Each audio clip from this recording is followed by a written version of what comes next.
So good day everyone, I'm Jana Marlice Ruiz. I'm reading a course packet 2.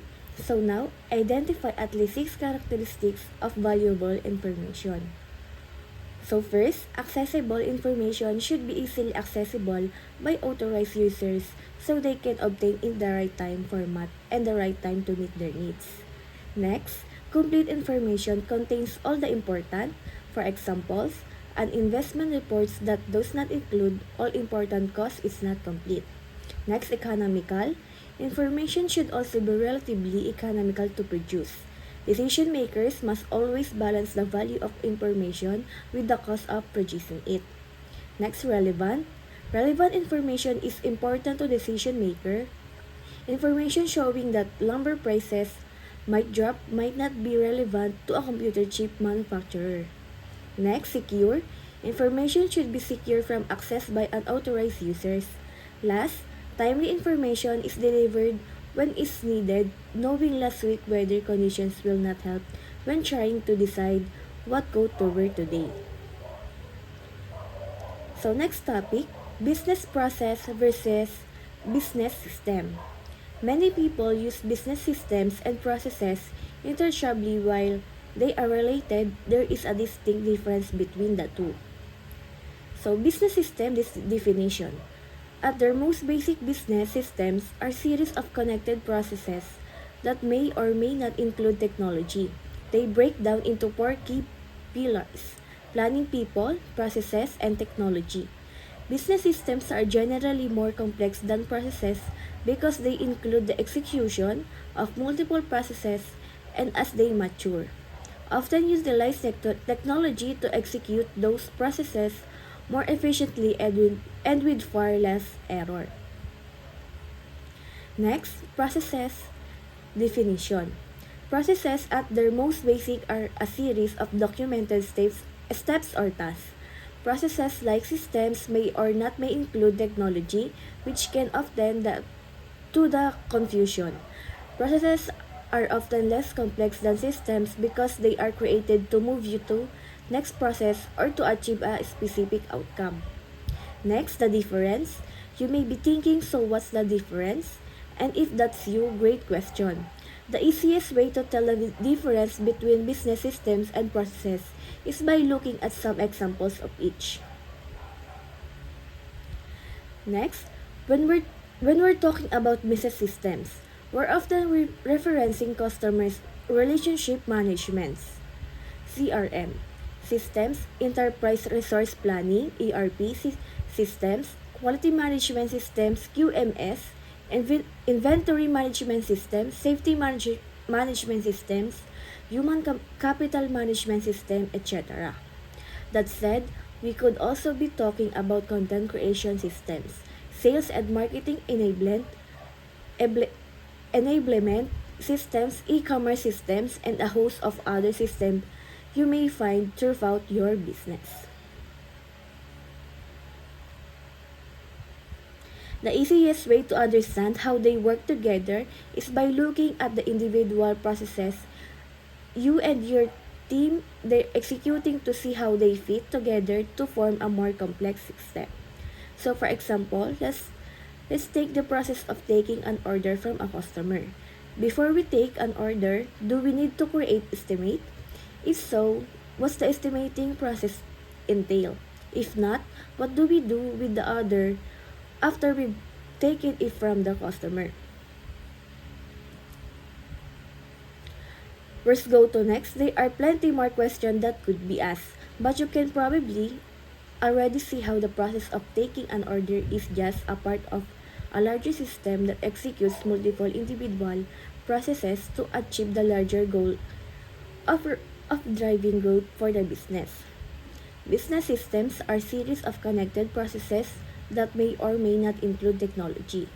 Processes are series of documented steps or tasks. Example of business systems: customer relationship management, enterprises resource planning, quality management systems, and inventory management systems, etc.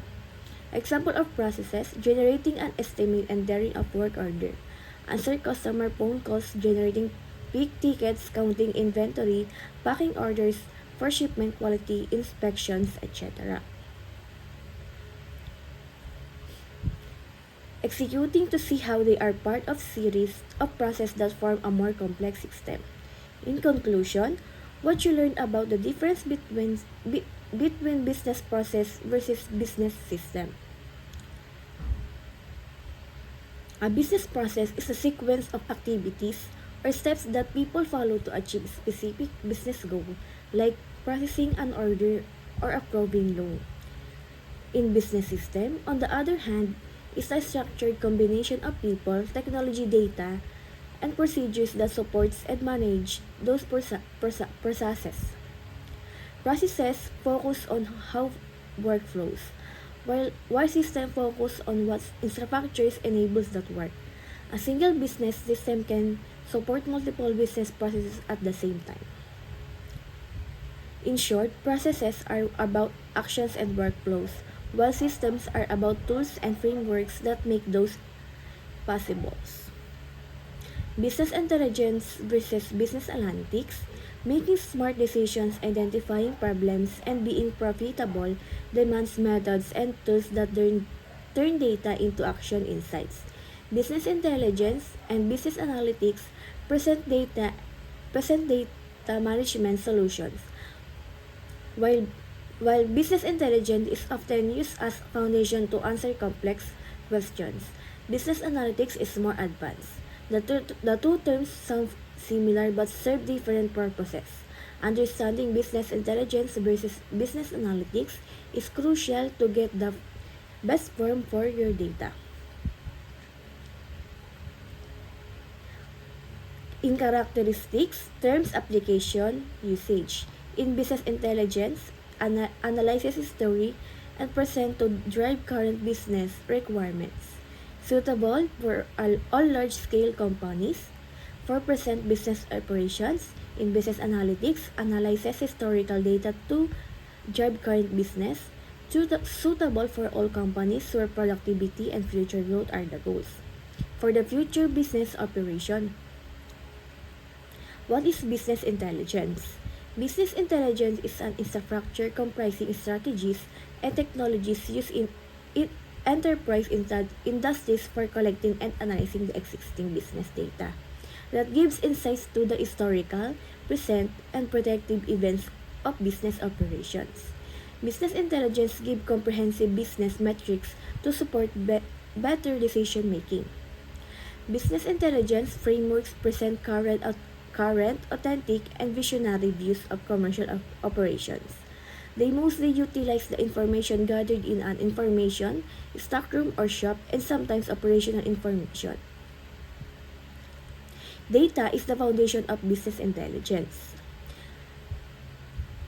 Data warehouse provide the raw information that business intelligence needs, with a large supply of accurate data to populate dashboards. Business intelligence teams can identify trends and predict new ones, perform statistical analysis, and evaluate ROI. Making data-driven business intelligence decisions is only beneficial for the business with the foundation of a reliable central repository of information. Is data warehousing part of business intelligence? Usually, data warehousing is a significant part of an overarching business intelligence architecture. Companies can have data warehouse that gather and store data. Then the data warehouses can pass the data to business intelligence software that analyzes that data and makes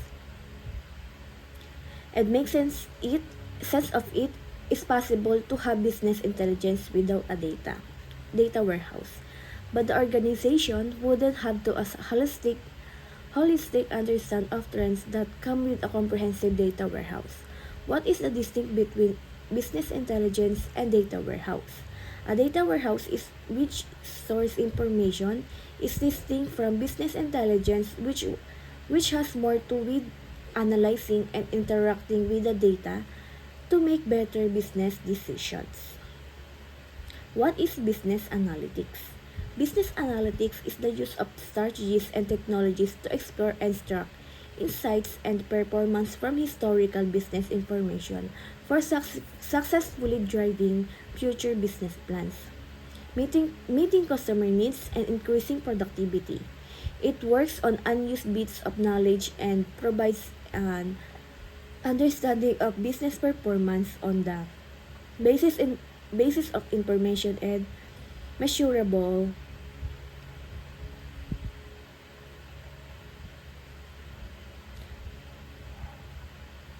measurable strategies.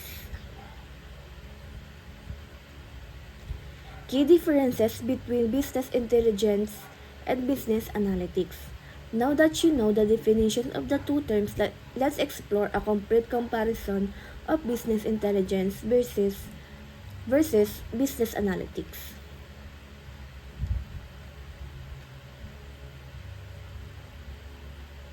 Current circumstances versus future events.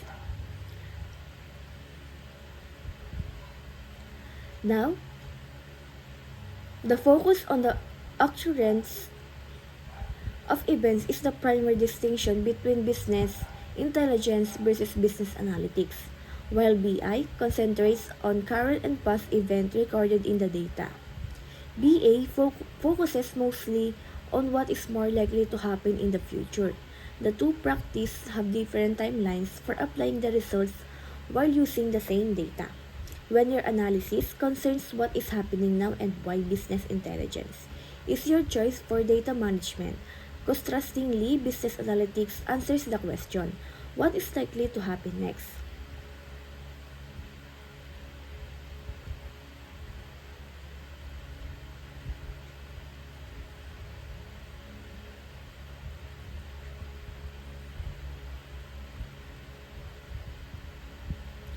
Use BI to form strategies for current situations and BA for strategies what would impact future operations.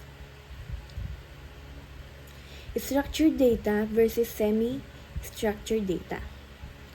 BI applications are more suitable for structured data from enterprise applications like ERP and financial software systems.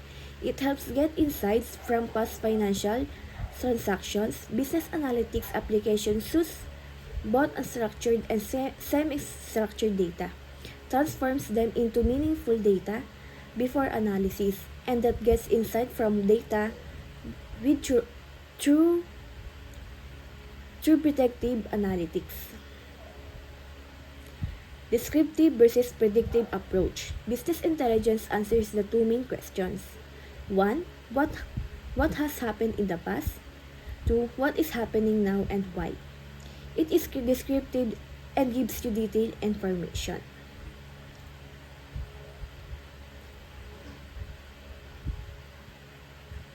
On the other hand, business analytics is most predictive analytics. It identifies patterns in business data, suggests why things are happening, and forecasts the likelihood of future events. Is the goal to predict future events based on what already occurred? It helps the formulate better decisions and be prepared accordingly.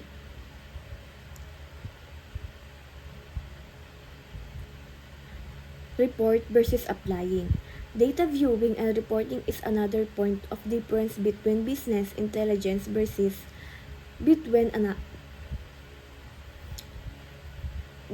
versus business analytics. BI is simplified and has data arranged into easily comprehensive reports that brief the viewer on what happening in interactive dashboards. Charts and easy-to-read reports are commonly used with BI results. Business analytics takes a step further and goes to relevant why things are happening by employing data, applications, and statistical analysis. Analysis versus managers. When studying business intelligence versus analysis, it's crucial to consider the end users. While BI tools present the understandable data to accountants, managers, and marketers, people without technical expertise, this information help them to make informed business decisions without needing the assistance of data Professional business intelligence requires basic math for calculating results, and the rest is done using BI software. It relies on the formulation of mathematical models, machine learning, querying, and artificial intelligence for processing. Business analytics is a little more demanding. It requires more information to parse and interpret useful information. Thus, it can efficiently be handled by data analysts with an analytics skill set who know how to build machine learning capabilities and have sound software application knowledge. In conclusion, what you learn about the difference between BA and BI. I learned in business analytics is focuses on using data, statistical methods, and predictive models to understand why things happen and to forecast what might happen next. It's more forward-looking and supports strategic decision-making by analyzing trends, patterns, and scenarios.